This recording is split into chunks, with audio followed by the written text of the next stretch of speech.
कोई कमी नहीं थी खाने की और बहुत इधर से उधर जाने के, ये फैक्ट है, स्टोरी इज वेरी ट्रू, झूठ नहीं है एक शब्द। तो इतना ज्यादा पैसे वाला था कि उसको एक से दूसरी जगह जाने के लिए भी कार अवेलेबल थी। ठीक है, सुबह उठता, उसको सारे काम, इवन कपड़े पहनाने के लिए भी भाई पैसा था। तो आजकल पैसों से लोगों में शो ऑफ की भावना ज्यादा आ जाती है ना, कि मेरे पास पैसा है तो मुझे दिखाना है। वही हाल उसका भी था, कपड़े पहनने के लिए उसको चाहिए, है ना, हर काम के लिए उसने सर्वेंट रखे हुए थे जो कमा रहा था, और कई कंपनीज थी तो कोई प्रॉब्लम ही नहीं थी। अब धीरे धीरे उसका वेट 100 को भी क्रॉस कर गया, इतना मोटा हो गया कि अब खाना उसको चाहिए और उस खाने को डाइजेस्ट करने के लिए भी वो मेडिसिन खा रहा है। कभी आइज में प्रॉब्लम, कभी फीच में प्रॉब्लम, वो मेडिसिन तो चली नहीं। अब जो खाना खा ले वो भी ऐसा लगे कि वॉमिटिंग हो रही है, उसको डाइजेशन करने के लिए फिर मेडिसिन। अब डाइजेशन करने के लिए भी इतनी सारी जब मेडिसिन वो खाने लगा तो लास्ट में ऐसी स्टेज आती है बेटा सबके साथ कि वो मेडिसिन भी वर्क करना बंद कर देते हैं। आपने सुना होगा ना, काफी लोग गैस के लिए गोलियां खाते हैं और धीरे धीरे ऐसा आता है कि वो खुद ही बोल देते हैं कि गोली असर नहीं करी। हेडेक के लिए लोग गोलियां खाते हैं, बाद में खुद ही कहते हैं अब तो ये गोली भी असर नहीं करी। वही होता है, मेडिसिन एक लिमिटेड टाइम तक असर कर देती है और उसको बचना चाहिए मेडिसिन लेने से ना। जितनी कम लोगे उतने स्वस्थ रहो। जैसे छोटी छोटी प्रॉब्लम्स पे स्नीजिंग हो गया, कफ कोल्ड, इनमें आप लेते हो, उसको अवॉइड करना चाहिए। मम्मी जो होम रेमेडीज बताती हैं वो अप्लाई करो, बहुत जब मजबूरी हो जाए तब आप मेडिसिन। तो सेठ इतना मोटा हो गया कि समझ नहीं आ रहा उसको। अब डॉक्टर्स ने भी जवाब दे दिया कि कुछ नहीं। तो एक चाचा चौधरी हुआ करते थे पहले, है ना, उनको एक नाम दिया गया कि चाचा चौधरी, वो एक अलग नाम था रियल में, मैंने उनको चाचा चौधरी नाम दिया। तो जब उनके पास गए कि उनके पास हर प्रॉब्लम का सॉल्यूशन होता है, ठीक है, ऑलमोस्ट, फनी इंसान थे।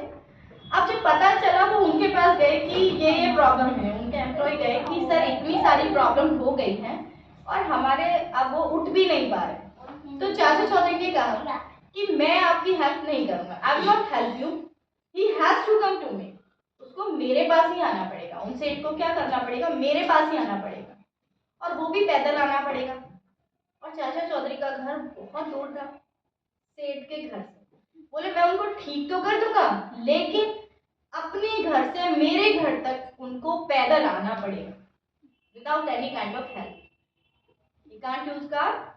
ठीक है, अब जब सेठ परेशान ही इतना था, किसी डॉक्टर के पास ट्रीटमेंट ही नहीं था, तो उसको वो एक्सेप्ट करनी पड़ी बात।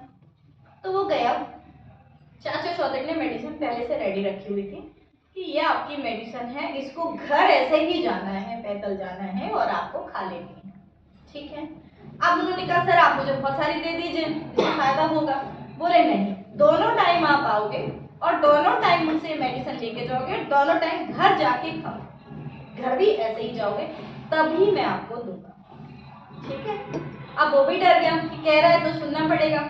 तो जब उसने पहली मेडिसिन खाई तो कुछ आराम मिला, कुछ रिलैक्स मिला, वरना पेट दर्द से बहुत परेशान था। फिर दूसरी खाई और मिला। इस तरह से उसने 7 दिन ये किया। वो मेडिसिन लेने आता पैदल, पैदल ही ऑन फुट ही जाता वो, और फिर घर जाके उसको खाता, फिर शाम को दोबारा आता। अब जब उसका ट्रीटमेंट कंप्लीट हो गया, उसके वेट में भी बहुत चेंज हो गया, काफ़ी सारी चीज़ें उसकी ठीक हो गई थी। ठीक है, और खाने के लिए भी उन्होंने लिस्ट दे दी थी कि आपको ये खाना है, ये नहीं खाना, मतलब फास्ट फूड नहीं खाना है, फ्रूट्स वेजिटेबल्स ये खानी है, आपको चपाती खानी है।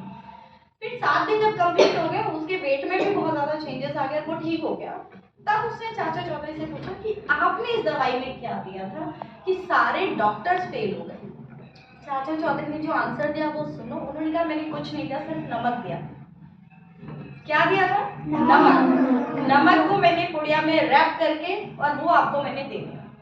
तो बोले इससे क्या फायदा हुआ? बोले फायदा दवाई से नहीं हुआ, एक तो आपके ब्रेन में कॉन्सेप्ट ये था कि अब मैं ठीक हो जाऊंगा। क्या था concept? Now I will be fine. तो पहली चीज तो आपको इसने ठीक किया कि आपके अंदर जो विल पावर थी वो स्ट्रांग हो गई थी। पहले आप निराश हो गए थे कि मुझे कोई ठीक नहीं कर सकता, अब वो विल पावर आपकी स्ट्रांग हो गई कि अब मैं ठीक होने वाला हूँ। दूसरी चीज, जब आप चले तो आपकी एनर्जी बर्न हुई, जो स्टोर हो रहा था वो एनर्जी बर्न हो। अंदर आप खाते जा रहे हो तो उसको भी तो बेटा निकलने के लिए जगह चाहिए ना, काम करोगे तो निकलेगी, और आप लेटे हुए हो कंटिन्यूस तो कैसे निकलेगी? तो वो एनर्जी आपकी बर्न हुई, उससे आपको भूख लगी तो फास्ट फूड मैंने आपका बंद कर दिया था, आपने खाया हेल्दी खाना। हेल्दी खाना जब हम खाते हैं, फ्रूट्स और वेजिटेबल, वो भी खाने को और डाइजेस्ट करते हैं, समझ गए आप, खाने को और आपके इंटेस्टाइन को अंदर से क्लीन करते हैं। तो फिर उस सेठ ने कहा कि अब मैं पहले वाले रूटीन पे आ सकती हूँ। बोले अगर आप पहले वाले रूटीन पे आ जाएंगे तो आपकी पहले वाली कंडीशन हो जाएगी। तो आपको डेली इतना वॉक करना है, समझ गए। पहले दिन वो बहुत मुश्किल से चल पाया था, धीरे धीरे धीरे वो बिल्कुल कंफर्टेबली चल पाया। तो जितना खाया उतना काम भी करना है और उतना अपने आप को फ्री रखना है। हेल्दी हैबिट्स क्या हो गई, काउंट करो मेरे साथ। मॉर्निंग में कितने क्लॉक उठना है आपको, 6 o'clock, ठीक है। और डिनर कितने बजे कर रहे हैं, 7 और ब्रेकफास्ट क्या होना चाहिए फर्स्ट आपका, फ्रूट्स। और अगर आपके लिए बहुत अच्छा, अगर आप लीफी वेजिटेबल्स ऐसे ही खा लीजिए, ऐसे खा लीजिए, 10 ग्राम भी आप खा लेते हैं, 20 ग्राम भी खा लेते हैं, तो आपके लिए बहुत बेनिफिशियल है। लीफी वेजिटेबल्स लाइक स्पिनच, ठीक है, मेथी हो गया आपका, ठीक है, और भी बहुत सारे आ रहे हैं, सरसों आ रही है ना, ऐसे ही खा लीजिए, कुकुम्बर खा लीजिए, ठीक है।